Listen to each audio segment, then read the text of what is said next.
Hello everyone, আমি যাচ্ছি একটু বর্ধমান। আমার চোখে একটু ডিস্টার্ব হচ্ছে, তো একটু চোখটা দেখাতে যাব। তো আমাদের বাইকে করে বাস স্ট্যান্ডে নামিয়ে দিয়ে এলো। আমার মেয়ে বড় হয়ে গেছে, আমার এখন আর কাউকে দরকার হয় না। যেখানে যাই মেয়ে আর আমি চলে যাই। তো এই যে বাসে উঠে পড়েছি, বাসের সিটগুলো দেখুন একদম ফাঁকা, কেউ নেই। আমি আর মেয়ে বসে আছি, মনে হচ্ছে বাসটা আমাদেরকেই চালিয়ে নিয়ে যেতে হবে। না, অবশেষে ড্রাইভার এলো, তো বাসটা উনিই চালিয়ে নিয়ে এলো। আমরা চলে এসেছি, বর্ধমানে নেমে পড়েছি।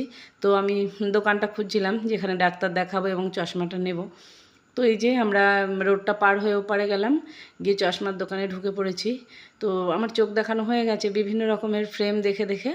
এই ফ্রেমটা আমার মেয়ে পছন্দ করেছে, তো পরে একটা ছবি তুলে নিলাম আপনাদের সঙ্গে শেয়ার করব বলে। তো বন্ধুরা, আমার চশমার ফ্রেম কালার কেমন হয়েছে অবশ্যই কমেন্ট করে জানাবেন। তো আমি ওখান থেকে আসার সময় আবার একটু শপিং মলে ঢুকে পড়েছিলাম, মোড় বলে একটা শপিং মল। ওখানে আমরা কেনাকাটা করে থাকি, তো আজকেও ঢুকে পড়েছিলাম ওখানে ছেলের জন্য একটু ম্যাগি নুডলস